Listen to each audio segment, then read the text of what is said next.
ఇక్కడ వంకాయ కూర చూపిస్తున్నాను. ఎప్పుడు చికెన్, మటన్, ఎగ్ కర్రీయే కాకుండా అప్పుడప్పుడు వారానికి ఒకసారైనా వంకాయ కూర చేసుకొని తినాలి.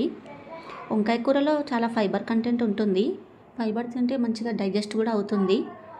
పొయ్యి మీద ప్యాన్ పెట్టుకొని ఆయిల్ పోసుకొని ఆయిల్ హీట్ ఎక్కాక ఆనియన్స్ వేసుకొని ఆనియన్స్ వేగాక అల్లం పేస్ట్ వేసుకొని అది వేగాక కొంచెం కరివేపాకు వేసుకొని కలుపుకోవాలి. అది కొంచెం వేగనివ్వాలి. కొద్దిగా పసుపు యాడ్ చేసుకొని అది కొంచెం వేగాక బాగా కలుపుకొని కొంచెం మగ్గనివ్వాలి. కొంచెం ఇది మగ్గాక టమాటా యాడ్ చేసుకొని అది కూడా కొంచెం మగ్గనివ్వాలి. అవి బాగా మగ్గాక కొద్దిగా సాల్ట్ వేసుకొని 2 స్పూన్స్ కారం వేసుకొని కొంచెం ధనియాల పౌడర్ వేసుకొని బాగా కలుపుకొని కొద్దిగా అన్నీ కలిసిపోయేటట్టు కొంచెం మగ్గనివ్వాలి. అన్నీ అలా ఉడికిపోయాక అందులోనే కొద్దిగా వాటర్ పోసుకొని ఉడకపెట్టుకోవాలి. అది కొంచెం బాగా ఉడికాక లాస్ట్లో కొత్తిమీర వేసుకోవాలి.